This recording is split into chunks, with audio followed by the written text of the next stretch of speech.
Hey, what's going on, guys? So, got a couple of lipless crankbait reviews that I want to get out before we start moving into the frog reviews that I promised you guys that I'd get going this summer. So, what we have are the remaining four lipless crankbaits that I got from my previous Tackle Warehouse order. And the first one we're going to do is the Sébile Action First Lipless Seeker. That's this one right here. And then I also have I have a lipless crankbait from Savage Gear, one from Lunker Hunt, and then one from Lure Fans. So those are going to be the four that you guys are going to see next, and then after that we'll move into the frog reviews. I also have the rip bait reviews, but I think that it would be better to just kind of wait until the fall when those are more in season, because I don't think you guys are going to really want to see those. So we'll probably just do some frog reviews and some top water reviews when we get done with that. So anyway, Sébile, they came out with this affordable lineup of lures within the last year. Their price point on their lures used to be somewhere around $12 or $13, and then they came out with this Action First series of lures that were a little bit more affordable. This is a $5.95 price pointed lure on Tackle Warehouse, so definitely much more affordable at less than half as much as what it used to be.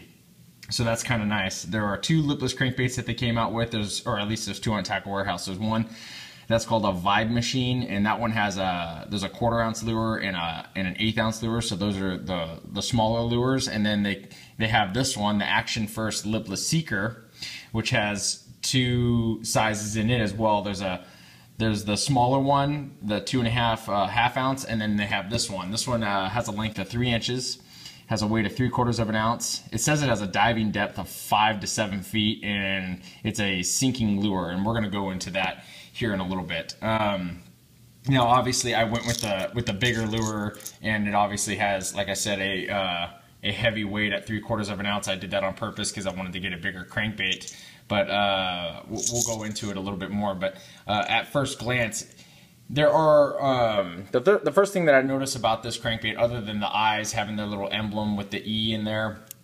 are all the hard edges that are on it. If you notice, like down here on the leading edge here, very hard edge here, hard edge here. Not like the Excalibur, where the leading edge here is hard, but everything else is kind of rounded.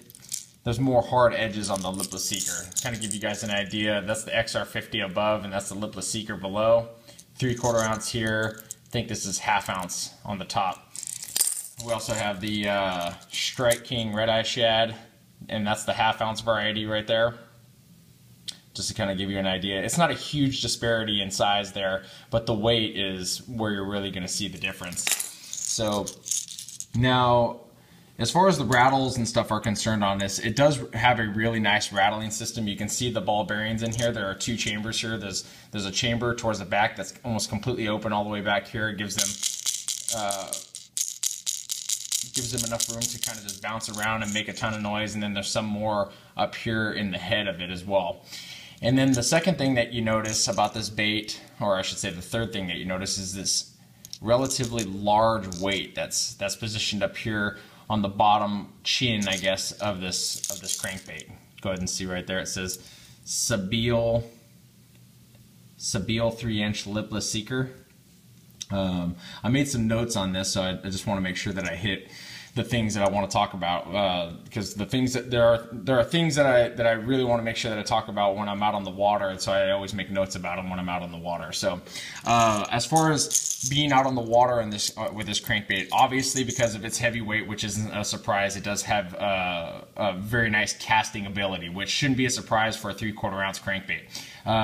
With this heavy weight up here, it has a very, very fast fall. I mean, it's extremely noticeable when you're sitting out there and you're fishing with 4 or 5 different lipless crankbaits of varying manufacturers and varying weights and whatever. Generally, lipless crankbaits, I put them in categories of slow, medium slow to medium fast, and I would put this one in like the Lucky Craft LV 500 or the Jackall TN category, where it just falls so fast. In fact, I'd probably put this one even faster than those.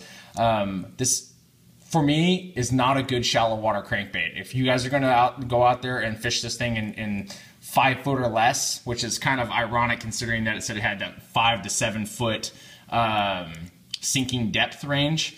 I think you're going to be disappointed, especially if you're throwing it in sparse vegetation, which in my opinion where you should be throwing these lipless crankbaits, because that's where they really do the best. If you throw it in those situations, you're going to get hung up a lot because you can't reel it fast enough to keep it up out of the weeds, which is something that I found I guess kind of hard to deal with. I mean, it's not the lipless crankbait's fault that I was throwing it in a situation where it was probably going to not be best suited. I mean, it's going to be best suited for places that have deep water, throwing it in 30 feet or more or something like that, maybe 20 feet or more.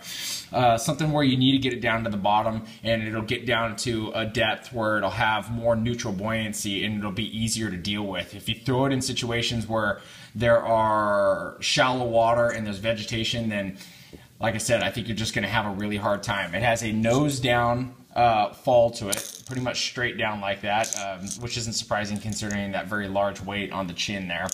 And let's see.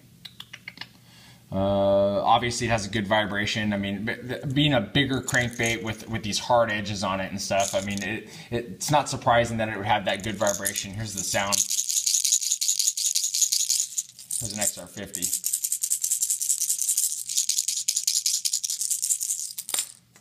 And here's a red-eye shad. So I mean, it definitely has that hard knocking sound, and the bait does have a really nice wobble to it this way, which definitely exploits, like this color here, this crawdad pattern. It exploits that color, so it has that really nice flash to it when it's going through the water. I was throwing it in kind of medium stained water, and you could see that thing coming because it was just flashing off the sunlight like that. So it has a really nice wobble to it. But again, I mean, I think that you need to be careful where you're going to be throwing this bait, because if you go out there and you're expecting to throw it in shallow water, vegetation or something like that, I really think you're going to have a hard time keeping it up. I can understand people wanting to throw LV500s and Jack LTNs up shallow because you can keep those up if you reel them fast. I suppose if you reel this thing with a 7-1-1 casting reel, something that's going to take up a lot of line quickly, you might be able to keep it up out of the weeds. But I was throwing it with a 6-4 or 6-5-1, and I couldn't keep it up out of the weeds. So, and I was reeling it pretty much as fast as I could go. And because this one is a heavier crankbait at 3/4 of an ounce, you might have different success with the 1/2 ounce variety of this crankbait, but with the 3/4 ounce variety of this one that we have in front of us, it was just really hard to keep it up out of the weeds. So go ahead and go over the colors here. This one is called, I think this one is Red Orange Crawl. It's got a black back, orange shoulders, kind of fading into a yellowish orange on the belly there. You can see it says Sébile 3-inch Lipless Seeker there on the bottom. Has really nice hardware on it. It's got an oval split ring on the top. Obviously that makes it nice for tying. I don't really care for the eyes that much, but I've told you guys that in the past. That's just my deal. That's not anything that's going to affect the function of the crankbait. So there is Red Orange Crawl.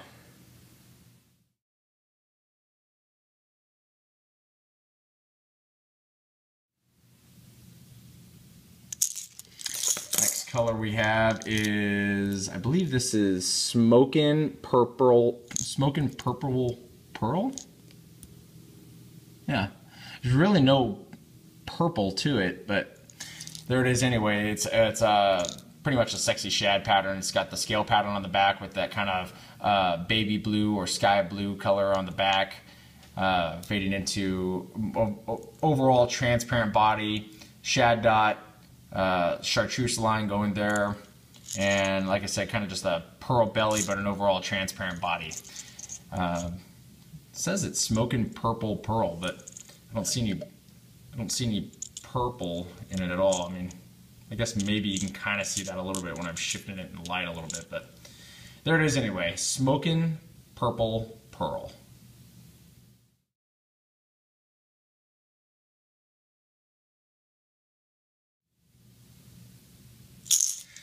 All right, guys, so there's my review. If I left out anything, make sure you guys comment on the bottom, especially comment if you guys have some experiences of your own, success or failures, I guess, with the crankbait, one or the other. That way people can kind of learn from you guys as well. I mean, it is nice to see Sébile going into a lower price point. I think I probably would have had better success possibly if I went with the 1/2 ounce variety. It says that it has a depth of 4 to 6 feet instead of the 5 to 7 feet on the 3/4 ounce version that I have here. But yeah, not all crankbaits are going to be winners, and this one to me, not that it wasn't a winner, it doesn't work well for where I like to fish. So let's put it that way. If you guys liked the video, please hit the like button down here in the lower left corner. I really appreciate that. Again, if you guys have any questions or comments or anything like that, successes, failures, whatnot, leave them down there on the bottom. Really appreciate that. Stay tuned for the next review. Thanks a lot, guys.